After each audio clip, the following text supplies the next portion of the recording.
Gaza खाली किया जाए, अपने लगातार अल्टीमेटम दे रहे हैं। अरे तो भाई जाएंगे कहाँ? आप मुझे बताओ वो लोग कहाँ जाएंगे?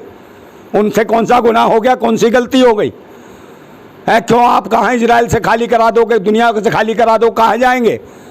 और जब जाएगा नहीं, कहीं आदमी परेशान मरेगा तो लड़ेगा नहीं, और मरेगा तो लड़ेगा, और लड़ेगा तो कहीं ना कहीं विश्व युद्ध जैसी स्थितियाँ अपडेट होंगी।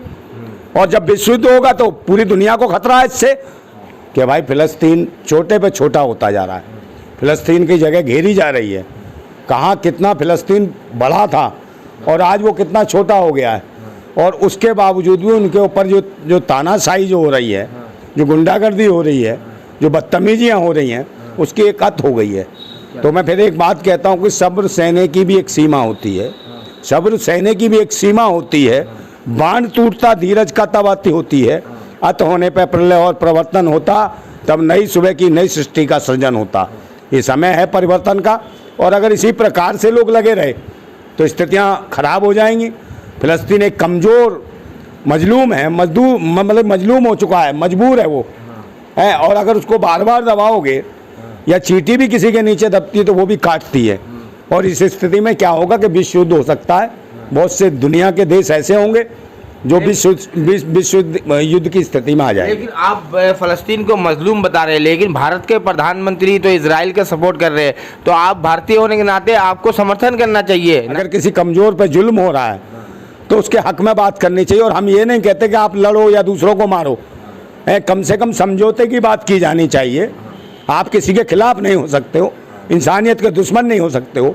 कि भारत का एक सिद्धांत है कि जियो और जीने दो, समझे? विश्व शांति का संदेश देता है भारत, विश्व स्तर पर। विश्व युद्ध की वो नहीं लेता कि विश्व युद्ध हो जाए और जिसमें भारत क्या छूता रह जाएगा। विश्व युद्ध होगा तो नुकसान तो भारत को भी हो सकता है।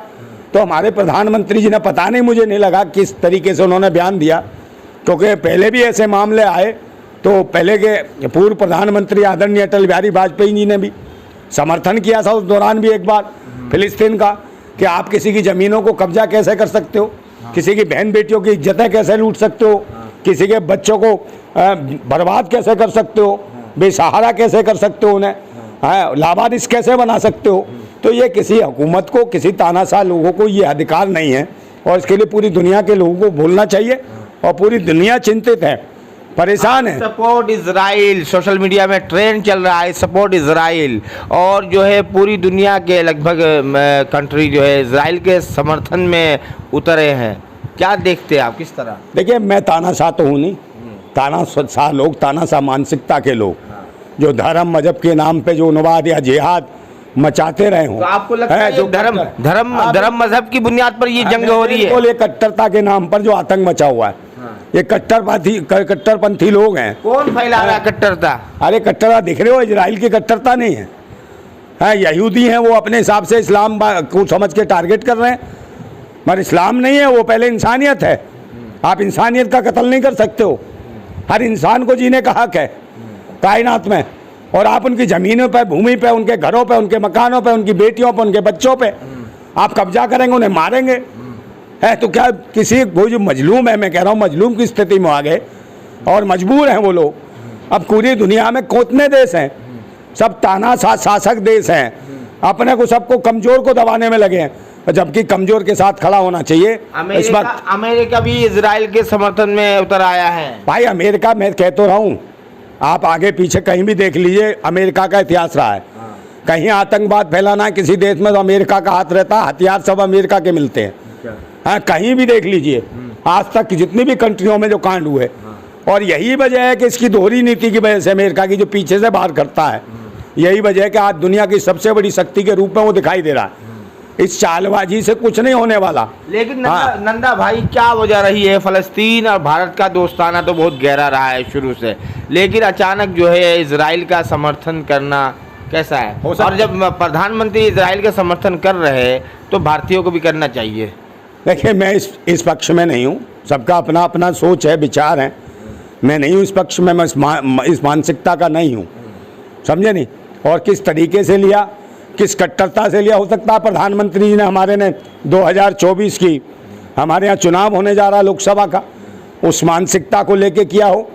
कि हाँ भाई वहाँ जो फ़लस्तीन के लोग हैं मुसलमान हैं इस्लाम को मानने वाले हैं, तो ये जाए मैसेज भारत के अंदर के जो इस कौम को तथाकथित हिंदुओं के दिमाग में ये जाए कि भाई हमारे प्रधानमंत्री तो बिल्कुल मुसलमानों का खात्मा चाहते हैं। देखिए वहाँ समर्थन कर रहे हैं, मगर स्थितियाँ उससे उलट देखिए, इन्हें फ़लस्तीन दिखता है, इजराइल दिखता है, वहाँ की इस्माइल दिखती है इजराइल की इन्हें। वीडियो वायरल हो रही है, वहाँ पर निर्वस्त्र करके महिलाओं को वहाँ पर जो है नारेबाजी हो रहे हैं फ़लस्तीन में, वो वीडियो को किस तरह देख रहे हैं आप? अरे सरकार मेरी, ये तो प्रोपेगेंडे हैं, ये हाँ ये दहशतगर्दी लोग हैं जो प्रोपेगेंडा दिखा रहे हैं कि भाई ये महिलाओं के ऊपर। ऐसे प्रोपेगेंडे हमारे भारत में भी चलते रहे और पाकिस्तान में भी चलते रहे। कुछ लोग हैं जो कट्टरता के नाम पे इस प्रकार के वीडियो वायरल करके और नफरत फैलाने का काम करते हैं। आप इससे बचिए। आप ये देखिए इंसानियत का कत्ल हो रहा है, मासूम बच्चे मर रहे हैं, बहन बेटियों की इज्जतें लुट रही हैं, उनके घर परिवार टूट रहे हैं, उनकी ज़मीनें घेरी जा रही हैं। आपकी कोई ज़मीन घेरेगा तो कौन कब तक देखेगा इस बात को?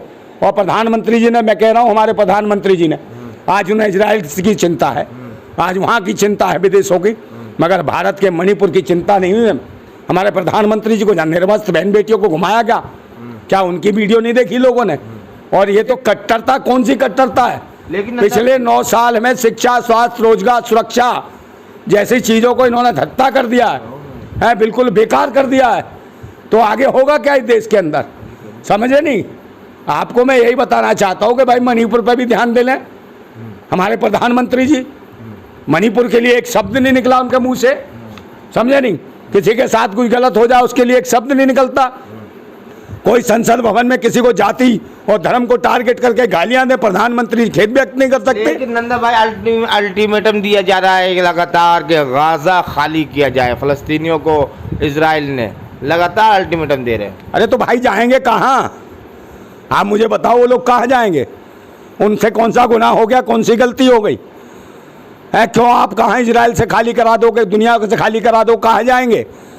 और जब जाएगा नहीं, कहीं आदमी परेशान मरेगा तो लड़ेगा नहीं, और मरेगा तो लड़ेगा, और लड़ेगा तो कहीं ना कहीं विश्व युद्ध जैसी स्थितियाँ अपडेट होंगी, और जब विश्व युद्ध होगा तो पूरी दुनिया को खतरा है इससे।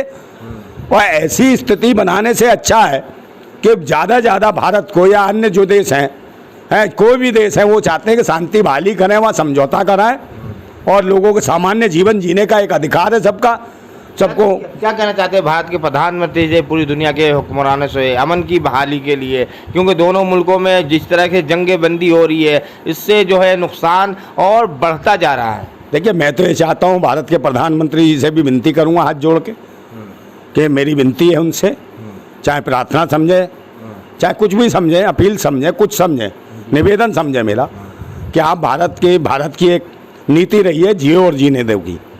जियो और जीने दो हमारा एक मूल सिद्धांत है भारत का, ठीक है? शांति की बहाली की हम बात करते हैं, हर जगह अमन चैन शांति हो, पूरी दुनिया में हो। इसके लिए उन्हें भी, भारत के प्रधानमंत्री जी को भी चाहिए कि पहल करें कि ले भाई इस लड़ाई और दंगे को ख़त्म करो और समझौता करो। सबको जीने का अधिकार है, इससे दुनिया नहीं चलेगी, नफरत से दुनिया नहीं चलेगी, मोहब्बत से दुनिया चलती है। इंसानियत के लिए जीना चाहिए। और फिर मैं कहता हूँ कि जब ज़्यादा कुछ होता तो विश्व युद्ध की स्थिति होती है।